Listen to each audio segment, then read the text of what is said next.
Drive at 5 on intellectualradio.com/iHeart radio station. I'm your host, Roman. We have a terrific show planned for you today. Stay tuned for Warriors Talk with my girl, Rochelle, at 6 p.m. right after the Drive at 5. Today, we have an exclusive on the Drive at 5 and intellectualradio.com. We have the Black Firefighters Coalition to join us. They're filing a lawsuit against the city, and they're going to tell us more about what's going on, including the fighting that's been going on in City Council last month. So we're going to start from right down to the middle to introduce yourself and please give intellectualradio.com/iHeart radio station a little bit about your background while you introduce yourself. Not a problem. Good afternoon. I'll safe travel. Shakita Hall Jackson here, civil rights attorney that focuses on workplace discrimination, harassment, and just mistreatment of workers in the workplace. And I am here on behalf of the Chicago firefighters known as the Lewis class. And we are working to erase some things that's going wrong in the fire department based on a recent ruling for the Lewis class. Absolutely. I'm glad to be here again, Roman. Good to see you. I am Robert Owens. I'm a Chicago firefighter EMT. I'm also a psychotherapist and a professional artist. I am a member of the Lewis class, and I was brought onto the fire department in 2012. And I am now with my classmates trying to address some concerns that we have concerning the settlement of our lawsuit and addressing promotions that we never received. My name is Pat McCullum, engineer paramedic with Chicago Fire Department, also a member of the Lewis class. As my classmate mentioned, we came on via a lawsuit that was begun in 1998, culminated in a 9-0 decision at the Supreme Court level, where Lewis et al. Won versus City of Chicago in a discrimination case. That granted us the ability to be on the job as part of a $85 million lawsuit. And 111 of us, we also know colloquially as a 111. So 111 of us were able to enter the academy as part of that lawsuit. Fast forward 12 years on the job. We're also part of what's called the Black Fire Coalition, which is a amalgamation of Lewis class, members of the what I call the Black Fire Department at large, and also two other organizations, the African American Firefighters and Paramedic League, as well as the Black Fire Brigade. So we have all coalesced to address the long-standing issues, which we thought would have been addressed with the Lewis lawsuit, but they have not been addressed. So we have a persistent issue with underrepresentation of African Americans when it comes to hiring on the CFD. So this is how all these entities in the Black Fire Department coalesce to address this issue. For people who are not familiar with the lawsuit against the Chicago Fire Department and the City of Chicago, please explain, how did we get to this point in filing a lawsuit and now suing them again? Attorney Jackson. Not a problem. So with that, Mr. McCullum and Mr. Robert Owens probably have more details than I will ever have because they lived this experience. But ultimately, in 1998, the EEOC, which is the Equal Employment Opportunity Commission, issued a right to sue letter based on the idea that these gentlemen, along with a total 6,000 African Americans, sat at the United Center to take an exam to allow them on the Chicago Fire Department, as any department have the entrance exam to determine whether your scores is enough for you to move on to the next process. But they determined within that process there was some discriminatory practices by having a cutoff score of 89, meaning anybody that scored between 89 to 100 was deemed highly qualified, and they had the opportunity to move on to the next step. Anyone with 88 on down, they were deemed qualified for a certain range, but they weren't highly qualified and they didn't get the opportunity to move on. And that's because a great portion of those African Americans had that score around there, which let's say 60 to 88, along with some of them that went as high as a 99 to 100%. And so they was trying to eliminate a lot of African Americans moving on to the next round. And at the time, Arthur Lewis Jr. was a firefighter. And his son was one who actually applied as well, along with these gentlemen that sit next to me. And they knew something wasn't right. So the older gentlemen and the active gentlemen that were active firefighters at the time decided that they was going to help these gentlemen bring a class lawsuit. And so they end up going to the EEOC. That took a couple of years. They got the right to sue. They actually went to Washington, D.C. to file this case for the EEOC, and then ended up coming back to Illinois. And through that, they worked the ranks. They did have a successful jury trial in 2005, if I'm not mistaken. And from there, it ended up being appealed. The city did not agree. They tried to push the argument that although the practice of having that cutoff score was discriminatory, they felt that the Lewis class filed too late. They felt that they filed. You only have 300 days, and I think back then 180 days from the harm to actually file with the EEOC. So they was trying to say that they brought the case too late.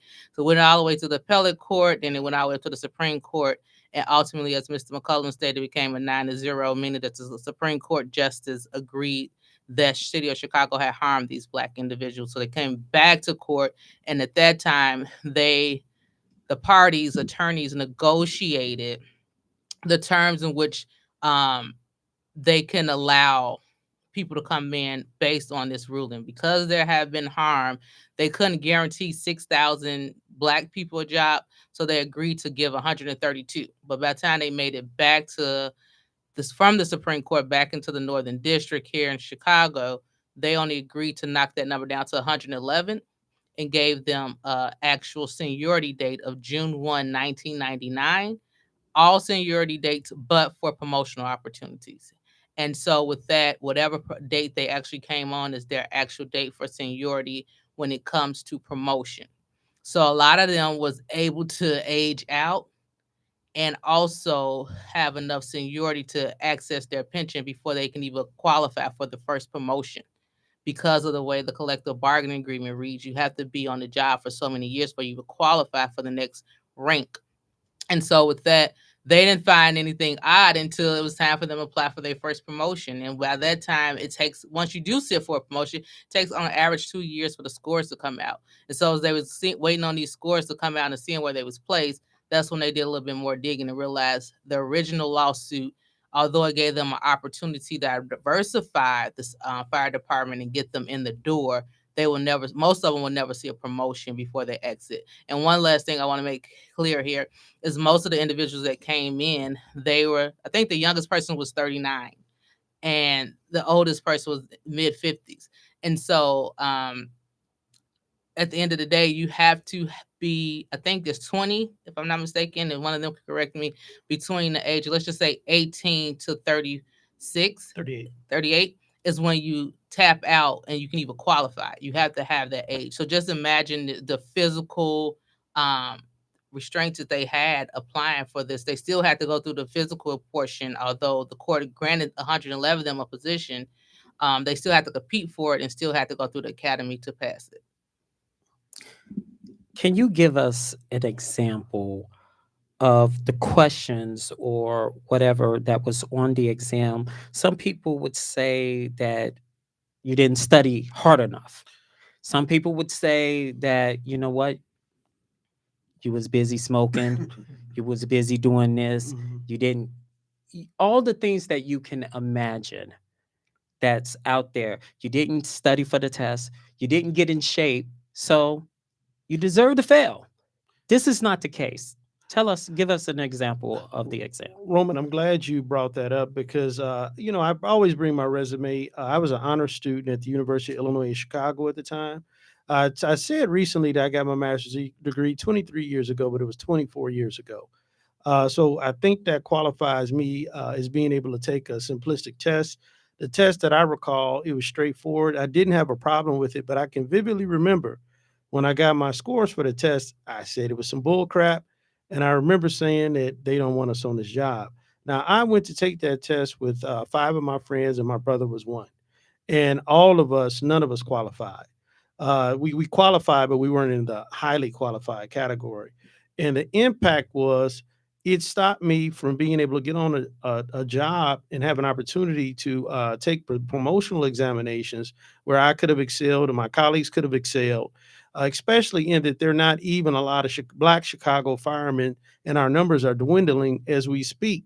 Had it not been for those brothers and sisters that fought to get us on that job, I think our numbers are probably roughly 500 or so now, minus 111 plus. I think I'm not sure the Godfrey girls, but it'll be somewhere in the high threes if you subtract that out. So it's really sad that we have to go to these extremes to get justice because this impacts my ability to provide for my family, my friends on the job that are black firemen to provide for their families, and to have secure pensions that they can pretty much bring that money back to their community and bring the community up. Want to add? So, to your question as to what type of exam did we sit for in 1995? So, 26,000 people took an exam over 2 days in July, end of July. I want to say it was 26 and 27 according to the court documents of 95. So, 13,000 people sat in the United Center over that course of those 2 days. So in essence, you get a Scantron, you're sitting like every other person or however they got to spread out, to, get 13,000 people to sit in the United Center so they're not on top of each other. So they put information on the Jumbotron in the middle of the United Center. And this was like a general civil service exam. So it was not an exam that you were studying for. It wasn't that type of exam. So in essence, it was basically a reading comprehension exam. So we put information on or information is provided on the Jumbotron. Let's say, for example, 4 or 5 instructions, in sequentially. So now they show it, and your job is to, once you open up the test booklet to that set of questions, is to remember what you just saw on a Jumbotron and answer the questions correctly based on what was provided to you on the Jumbotron. So we're not, so it's not a knowledge-based test where you have to study for it and obtain, and have a certain knowledge base when you go into it. It's just simply, hey, can you repeat back these instructions that you see on the Jumbotron? So, all right, so to give you the number, so 9,000, roughly 9,500 blacks sat for that exam of the 25,000 who sat for it. I want to say 6,800 of us all passed the exam. So, pretty, decent pass rate. However, the problem came in is when the human resources department decided, well, you know what, we're going to find out where the I was going to say incendiary word, where the Negroes are at, where the bulk of them are at, which is underneath this 89 cutoff. So that 89 eliminated 6,600 other blacks of the 6,800 who had passed. So they basically said, we only want 204 African Americans to be, processing for this job going forward. So that was the amount of African Americans that were in the well-qualified group out of the 6,800 that actually passed the exam. So it was an issue that we all, well, not we all passed, but a large amount of African Americans passed the exam. They just set up this cutoff point to make sure that only 204 were going to be able to process over that whole 10-year period that they planned on leaving that list up. So to give an example, if historically, whether it's the CPD or CFD, if whatever the number is that actually passed an exam, once you go through the processing stage, is only half of those end up matriculating into whether it be the CFD Academy or the CPD Academy. So the intention was, once we come up with a cutoff, I won't say we, but once they came up with a cutoff score of 200, of 89 to get that pool of blacks down to 204, they knew at that point that only 104 actually going to be able to basically get on the job in the next 10 years. So that was the plan, was to make sure that you had 10 Negroes coming on the in the CFD like every year. That was the goal. Wow. The suit against the Chicago Fire Department now says, treat me fairly. And as you head for retirement, did you guys know at this point it was an issue when you accept the first lawsuit regarding your retirement pension? Oh, absolutely. I did not know that seniority did not affect testing. We all found that out later. Now here I am. I passed the test that I took. I have gray eyebrows. I'm one of the babies. I'm 50. And people will literally argue and question the fact that a man of my stature and intelligence should qualify to sit for a promotion. And it's really infuriating, And so that's all I'll say on that. I'll let my classmate take it over. So now, mind you, so we sit for the entry exam in '95. So after 14 years litigation, we finally get on the job, and then our first crack at a promotional exam is in 2016, which is 21 years after we sat for the entry exam at the United Center. All right. So we take the exam for it's called for the position of engineer. We get that exam back, and we look at the fact that 40 of us took that exam, as well as four women from another class with a lawsuit called the Godfrey lawsuit, and we're short out of a possible 100 points. We're short 13 points and 27 points respectively out of a possible maximum 100. So all we can do is maximize our score at the top of as an 87 out of 100 because of the way so we can't get promoted in essence, because now we're competing. We're walking in the door and we're short 13 out of 100 points, which affects it. Now you're in the rank order list. So in this case, 700 people took the exam, and you max out, or me and my classmate or classmates can only max out at 87 for that particular exam. So in essence, we're always behind the 8 ball trying to be promoted. So we're in essence starting from scratch on the promotional track every time we take an exam. So we can't get caught up to our peers who took the 95 exam and came on the correct way without having to file a lawsuit. And just to be clear, 30% of the exam is carved out for seniority only. You can do horrible but you'll get at least 30% based on seniority. 30 points. And still, they still ding you on unnecessary questions, right? Well, not so much that. What they're trying to break down is the weighting of the test. So the weighting is, I think it's 30. Is it 30% goes to seniority? Yes. Yeah, 30% to seniority, 35% written, and 35% oral or practical, if you will. And so where we get dinged is that we were given full seniority in terms of our time on the job as it affects furloughs, as it affects our salary, but in terms of promotion. So if I sit for a promotional examination, I'm in competition with people who had the benefit of being there because they weren't discriminated against, and they were allowed to have the physical time on the job, even though we were supposed to be there. So when we sit for the test, our test is weighted lower because we weren't given those points. And so here we have people who are junior in age, in most cases, and then our peers that came in classes, the equivalent of ours. A lot of those are their officers, and we only have 2 officers as of current, and one of those officers was just recently promoted, and so it's a disgrace. According to the Chicago Sun-Times, on May 24th, 3 city department heads, including the Chicago Fire Department Commissioner Annette Holt, stayed away from a hearing at the direction of the mayor that infuriated members of the council, police, and fire committee. Discrimination in hiring and promotion in the city of Chicago. Annette Annette Holt is the 4th African American and first woman to serve as the Chicago Fire Commissioner. She joins Human Resources, which you mentioned, Attorney Jackson, Commissioner Sandra Blakemore, and Public Safety Administrator Director Anastasia Walker in boycotting the city council meeting to avoid answering questions about ongoing contract negotiations or impeding litigation. What is your response, Attorney Jackson, regarding the department heads avoiding answering city council questions? I think it's a coward move, to be honest. You can always appear. I understand as an attorney, I respect confidentiality. I respect the idea that we have ongoing litigation and we don't want people to say things that can harm the case or negotiations for contract. But there's a way to do that. You can still be present and answer questions and also make it clear that these are questions I cannot answer. Or they could have asked for pre-submitted questions and selected which questions they wanted to answer, I shall say.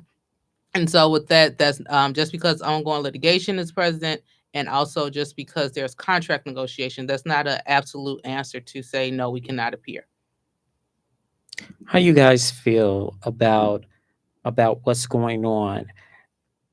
My other question is, what about transparency regarding answering questions about pending suits and hiring practices at the city department, particularly the fire department? Before they answer real quick, I want to make it clear that, that was an opportunity to answer questions of those who currently are firefighters. It wasn't necessarily all about the pending lawsuit. And to be honest, I purposely went with a group of my clients so that we would not.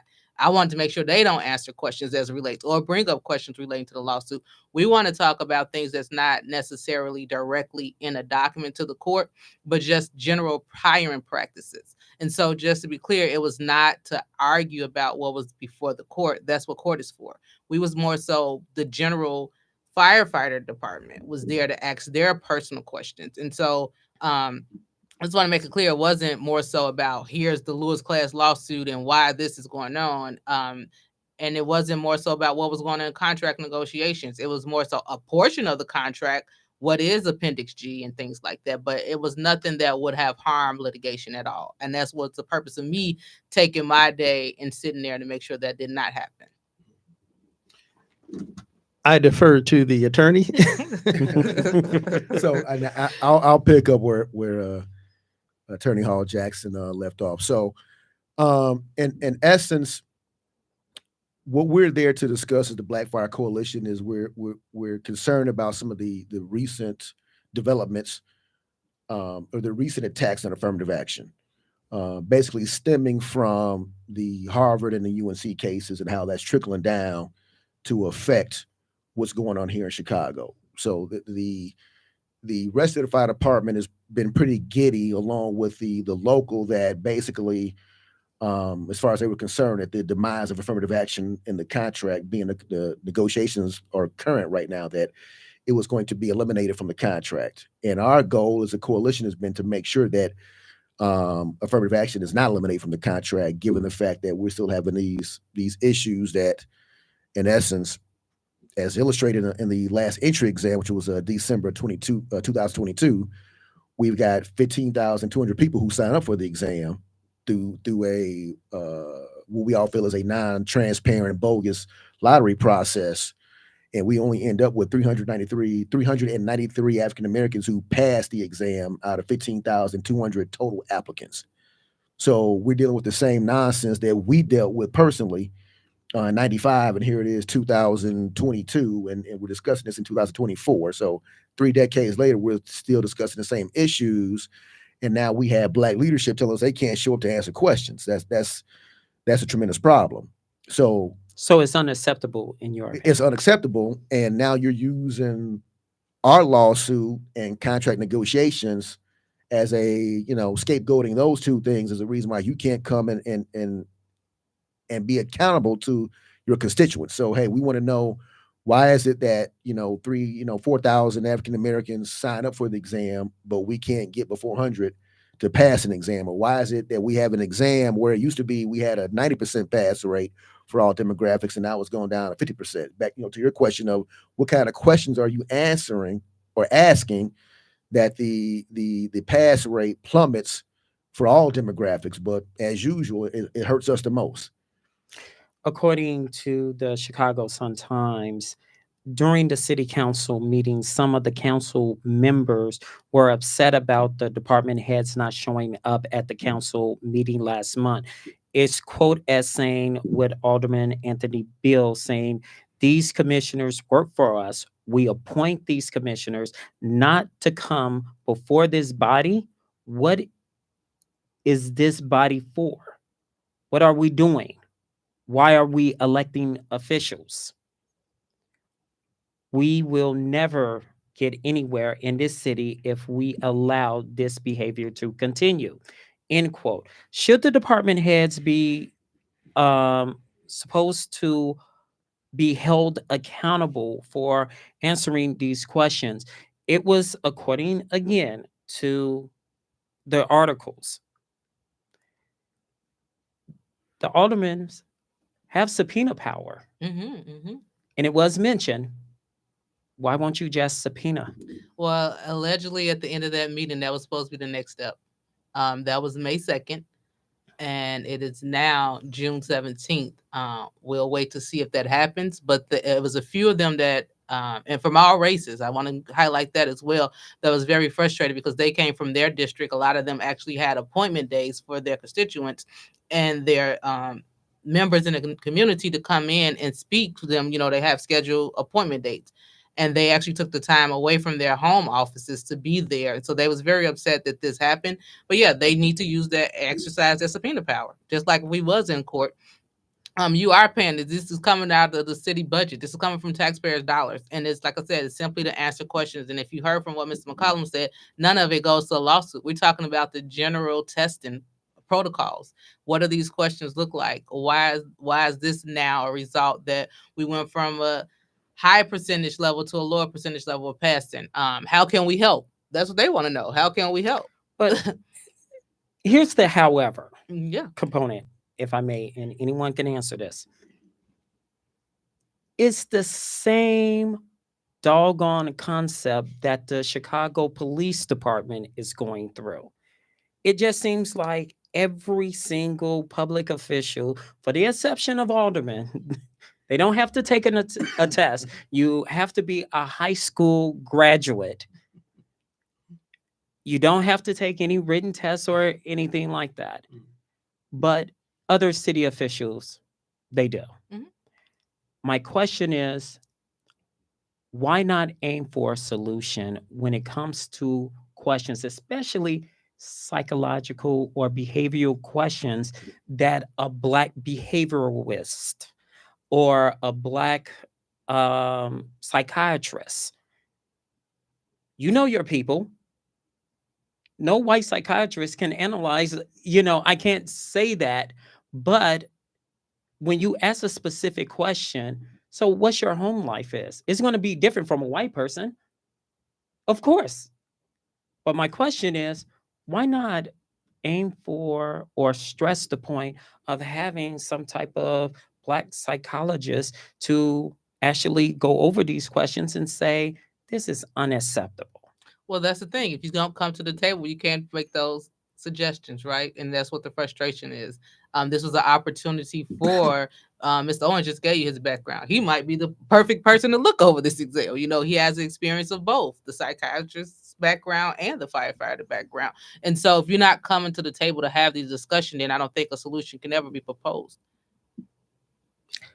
Also, according to the Chicago Sun-Times, the demographics, which we were discussing, here are some of the statistics. Every firefighter contracted since 1980 has included a clause that mandates that 45% minority hiring, 30% Black, 15% Hispanic representation at all levels of the Chicago Fire Department. But according to the Chicago Fire Department numbers, as of last year, while the goal has been exceeded for Hispanics, which is now make up 18.5% of the department overall, the Black hiring is lagging at 14.2% and is now at the bottom. However, the application process says something different. Blacks are applying to become firefighters. What are your thoughts on the statistics?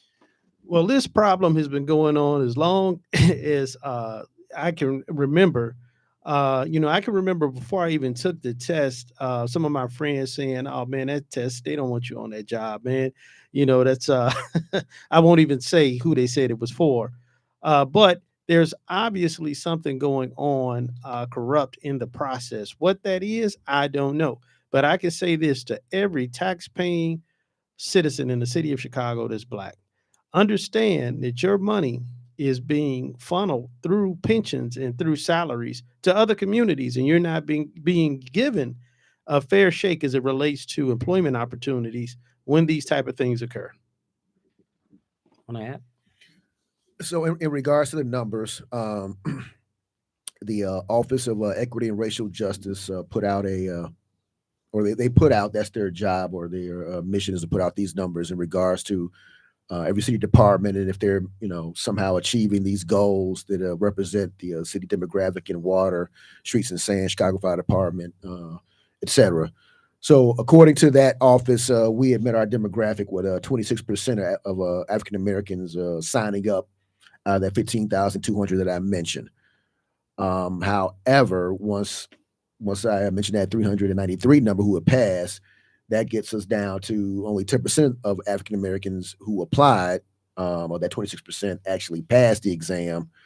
And so we were once again, the only demographic whose numbers went down, and the other demographics went up as far as their pool of those who actually passed the exam. So it's a continuing trend that obviously we experienced personally, and which we're trying to address as a part of this coalition. But also, we've looked at the trends over the past 5 years, and it's even worse because out of the last 5 years of the classes that have matriculated through the academy, it's only been 12% African Americans that have come through the academy. So that's where we're headed. So right now we're 14% of the demographic of the fire department, but obviously we can't be more than how we come in this last 5 years. So that's where we're headed, losing another 2 percentage points. Should there be a recommendation of the firing of the Human Resource Commissioner or the Public Safety Administration Director? I'm going to answer and say yes. And I think that's across the board in all departments and all civil service jobs. These individuals, that's why I tell people, you focus on the mayors, but this mayor is new. The previous mayor only had one term, 4 years. What can they do? However, you got to look at the people who sit in those seats for 20 plus years and collecting a pension. And they're purposely hiring who they want to hire, and they're purposely not hiring a certain group. And unfortunately, we are impacted by that. And so, yes, it's my high recommendation that the mayor go in, any mayor that comes into the city of Chicago, and look and see who's sitting in those seats, labor relations, human resources, and beyond, and who is making the hiring, the firing, and the recruiting decision. And same thing with who is setting up the administration of these tests and actually designing these exams. All that should be looked into, and those positions should be reconsidered. Some people would say they don't recruit in Black neighborhoods for the Chicago Fire Department. I don't recall the Chicago Fire Department recruiting on Holman and Laramie. I don't recall that. So Can I say, if you look at these comments on social media, your mind will be blown of how ignorant people are. Oh, yeah. But that is the number one defense, that Black people don't want the job and they're not applying for it. It's not true. you want to add? I can see the frustration on your face. Well, it's that what you said just sent me so many different ways, not just with the recruitment, but the insult on your intelligence. When you work with people, and this is no offense to anyone, but when you work with people and you can clearly discern that you may be a little more intelligent than they are, and they still are condescending and look down on you and think that you're begging for something that you don't deserve. It's really frustrating. It is demoralizing. Is what it really is. Let's discuss the hiring goals laid out in the contract clause known as Appendix G. Now 44 years old, the Chicago Fire Department is going backwards. According to some, figures provided by the Chicago Fire Department put the total number of Black employees at 682, according to the Chicago Sun-Times. At one point, Black firefighters make up 1,000 employees or more in Chicago. Did you think Blacks in the department are heading in the wrong direction when it comes to the Chicago Fire Department?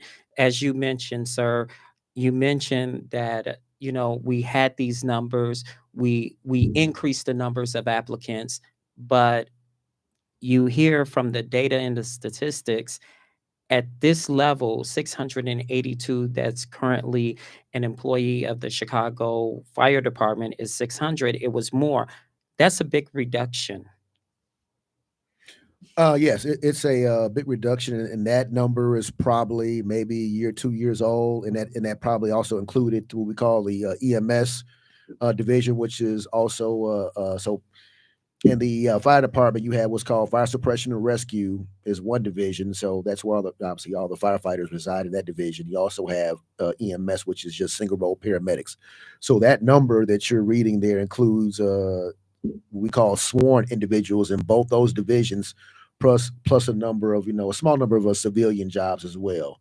So in essence, that's kind of a overinflated number, slightly, because what we're most concerned about that the Appendix G didn't touch on EMS division or obviously civilian jobs, so it's mostly is actually focused on strictly what's going on in fire suppression and rescue.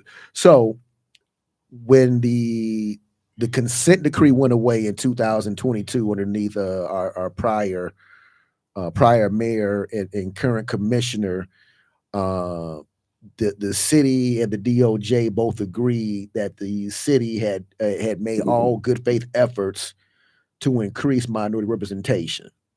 So that's their stance. They don't have a problem, according to what they told the district judge or chief judge. We've done our part. We've been good actors, which is obviously not true. But that is the narrative that they presented to the judge, and that's what they're standing on. They haven't had in their in their narrative, they haven't had a lawsuit since the Lewis class, and because the other demographic has increased so drastically, that was sufficient for the judge to dissolve the consent decree. So and that has trickled over into their stance towards the Appendix G clause. So now that we've been absolved, and talking about the city has been absolved or of having to be constrained by the consent decree, then it follows in their mind that they have also met their obligation in regards to Appendix G. So that's the tone as to what we're dealing with now when we deal with. So Are if you we talking about appealing because it was abolished in 2022? correct. And what the consent decree mandating minority hiring in the Chicago Fire Department went through all these court process, but are you considering appealing the steps? Hey, if Trump can do it, so can you. From an attorney standpoint, by the time these individuals found out that this actually happened, all appeal rights has been exhausted. You only have 30 days to appeal. It's technically 30 days from when you knew or should have known, but unfortunately, by the time they finally got counsel or someone that might be interested in it, that time has elapsed. And so therefore you cannot appeal. What my suggestion is that they start from scratch, unfortunately, and come up with a new consent decree. How can you get or convince the court or the masses it should be a new consent decree? Well, one, you need to start with the commissioners coming to the table. And let's see if we can all get on board to come up with something that help keep this going and come up and form a new consent decree. Also, you have to see what is a great lawsuit to kind of piggyback off the Lewis class to show what's going on with the hiring and the recruiting efforts of Chicago Fire Department. I'm going to get this name incorrect, so please correct me. Retired Captain Ezra McCann. Ezra McCann, correct. McCann was responsible for giving the city law department a copy of a videotape in 1999, a retirement party that dealt with how the fire department is so racist, racial slurs. The N word was mentioned numerous times, and it basically said it was explosive during the 1990s. McCann said this, and I quote, regarding the Black community is still waiting for our fair share of these jobs outlined in 1980 contract signed after a bitter 23-day firefighter strike. Why are Black firefighters still waiting for their fair share after all these years? Well, clearly there's a lack of motivation on the part of the parties that can affect change to make change. Is happening administration after administration where this problem persists. So without naming names or anything like that, clearly everyone has to have a vested interest in making something happen. That's why I'm sitting here trying to do something for the blacks on the job globally, to fight for the rights of us coming on the job and us doing something to affect the change on the department. Hmm. If it's so because I'm a numbers guy. 'Cause I've been spinning out numbers up here with the 26% of us as African Americans who applied for this last entry exam, and looking at the last 5 years of historical data, that we're coming in at 12%. So we definitely have a process problem that we want to bring these heads of these um, stakeholders in PSA, DHR, and legal to say, okay, hey, why are we losing half of our applicants in all these processes? And this has been going on for 4 decades, and they can't get, or they don't get corrected until you get sued. We want you to come to the table so that we don't have to obtain legal representation at $500 an hour to get you to do. I'm sorry, to, to get you to do the correct thing. You get the invite. We all look the same. We would hope that you should give us a courtesy to show up and answer questions as to what the process is. But we can't get that cooperation. So Have you guys gone to the committee, the city council committee of police and fire committee, and basically say, you know what, we're tired of this song and dance. You're laughing, so you know where I'm headed. I was actually just breathing heavy. But no, I would say that would be ideal. And we definitely have considered it. But I think what really needs to be done, like I said, people have to be willing, because at the end of the day, this is, as they stated, this has been decades over decades. And certain people that's currently in administrations in certain roles, they didn't have these positions years ago, right? And so to try to beat one person over the head and say they did something wrong, goes beyond them. This goes to, like I said, the labor relations, the human resources departments, and those who are responsible for designing and creating this exam. And so those are the real people we need at the table. And are we willing to do that? Yes. Is there some type of consideration of the black firefighters considering a sick out or strike? I'm going to answer that. So I want nobody job Go ahead. on the line. Ultimately, after they just talked about this consent decree from 1980s, a part of that is agreed that they cannot strike. So unfortunately, Chicago Fire Department cannot strike, regardless of your race, gender, sexual orientation, anything. That's a part of the collective bargaining agreement. That's grounds for immediate termination and dismissal of the job. And so unfortunately, all you can do is file lawsuits, or hopefully get someone to the table and have these adult conversations. Go ahead. Can I add on to that? So currently, CFD is in contract negotiations with the city, or the CFD union. Local 2 is in contract negotiations with the city, as well as, I know the CPD has several unions, and I know they have some outstanding contract issues as well. And on July 6th, they're going to have a march downtown somewhere that comes out on our daily. It's called our Daily Blast. They're putting together a march in order to demonstrate or protest the fact that neither one of those two organizations has a contract, leading into the DNC. So that has been discussed, whether or not, we should make that move as well, to make sure that, certain language stays in the contract, or order to express our displeasure the same way, that organization or those organizations are expressing their displeasure not having a contract. So it's something to consider. I'll just say that. You have numerous black organizations where there should be support. And I'm just saying my opinion. Mm-hmm. These black organizations and black communities, I did some digging. Why they're not showing up for you guys? Mm, great question. Powerful question.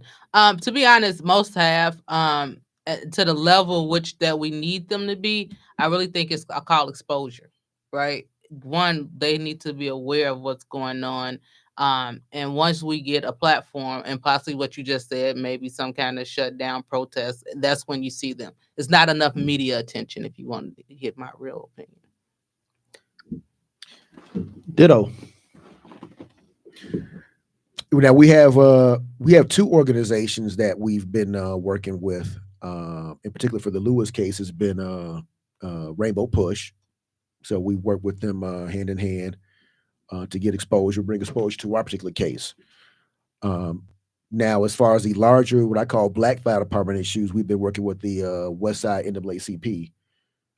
Kudos to Mr. Ellis and President Brinson with the West Side NAACP, and so we've been dealing with these issues or exposing them to the issues that we've been dealing with for like the past 18 months. But So- it's, in my opinion, is just talk. What about just action with the talk?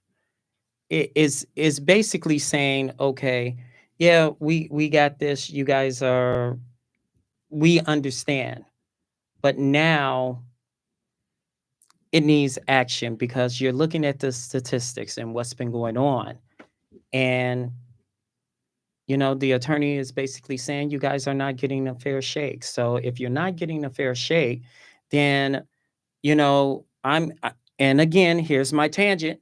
You're rallying around Gaza and Palestine. Oh, come on now. Why you're not rallying around this issue? Yeah. Why you're not doing the Black Power fist on this issue? You're doing it everywhere else. Oh, McMills and Drake. Yeah. That's true. All right, so let me answer that one. So I see some reluctance to come at these issues hardcore unless we be seen as attacking Brandon Johnson. If he's not doing the commissioner. job, sir, if he's not doing the job, like I said, I get blasted every time. If Mayor Mohawk would do his job, there wouldn't be no criticism.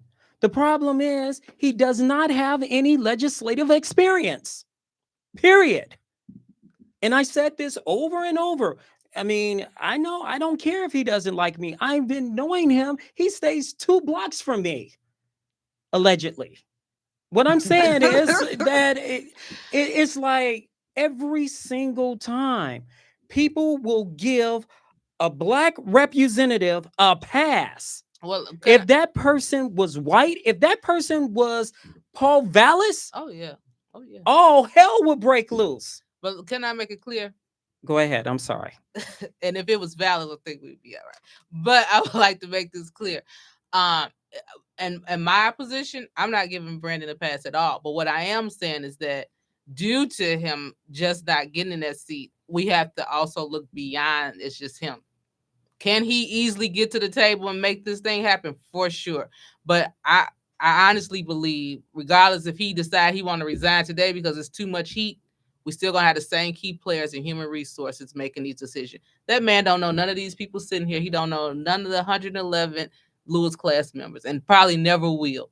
And so with that, He will hurry up and shake their hands and give them a hug. Of course, and that's across the land. The same thing you talking about bringing these big high level political figures in. They're gonna do the same thing. But at the end of the day, we're trying to make an effective change, and to just target him to me is not effective. That's the same thing. If I go sue PepsiCo right now, me going after the CEO is not going to do anything because the CEO doesn't know the client that I'm bringing. It's the human resources, it's the supervisor, it's the managers. But it all trickles down the From mayor. the top. From the mayor. The mayor will be like, well, you're gone. You're gone. You're gone. What do you guys want? And what that's you guys the problem. What is the let's say and I'm going down the line. Let's say the mayor listens to this show, which I doubt. Will say the following. What will be a faith-based reasonable option you want me to do right now to show I am committed to solving this issue? A conversation. We got an opportunity to go 30 minutes, an hour in his office and have a conversation. I think that's going to be more effective than anything else at this point. Because one, you have to understand the issue. Because throwing that's what the problem is. Everybody has a budget to throw money, right? We can throw millions of dollars to this issue and go get them promotions and get their title. What happens to the babies that come after them? That's right. It's bigger than a dollar, and that's the issue. Mhm. That's all they're going to offer us right now. Now, we damn sure take the money for sure, but hear it out. It's not going to have an effective change for the children that comes after and the young black men and boys and girls who are on home. And what you said?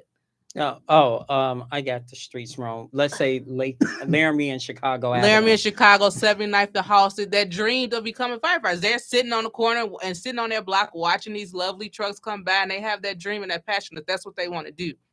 It's not going to happen with another million. This Lewis class had 80 million. I think they took a loan out for $82 million. $82 million was thrown towards this one lawsuit.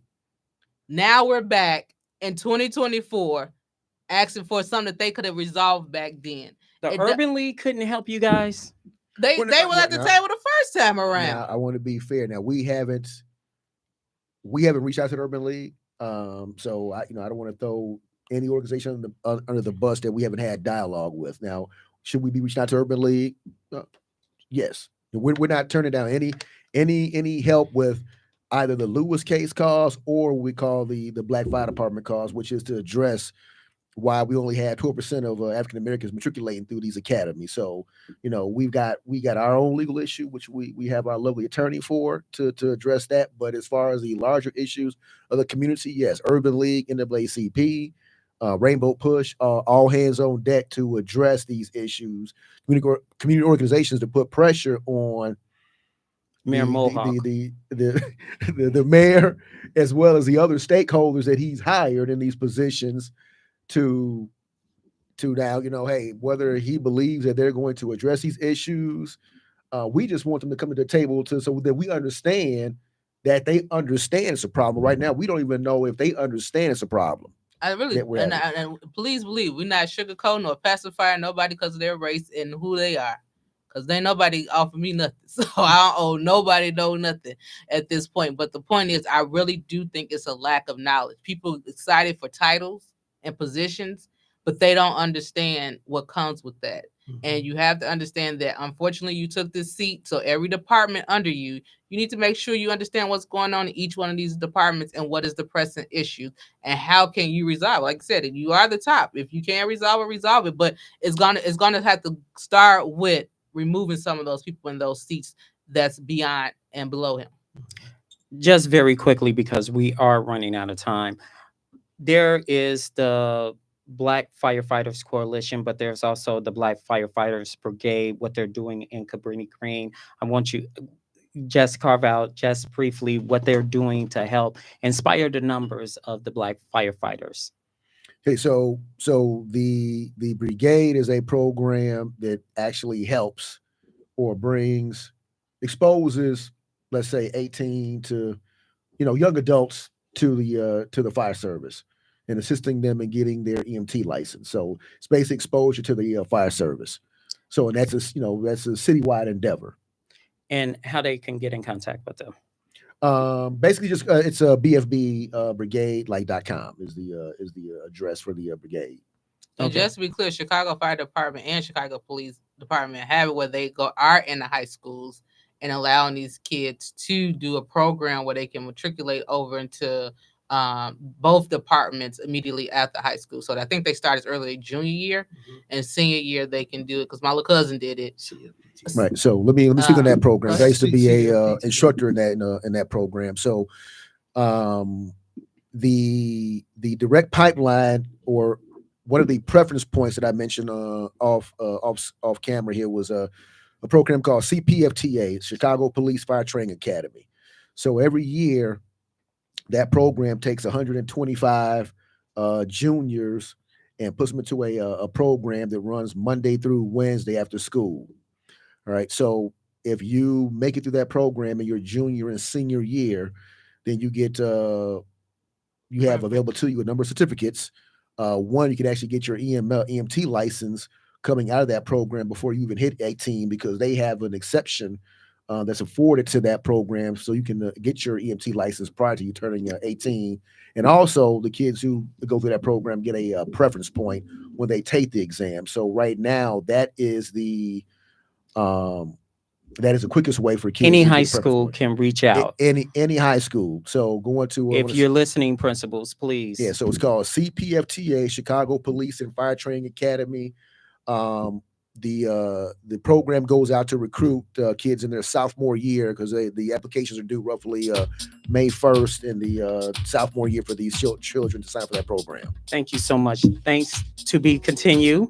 That's going to do it for us on the Drive at 5 on IntellectualRadio.com. Thanks to Earl Winfrey, our executive producer, Wanda, who's behind the scenes. You guys have a wonderful week.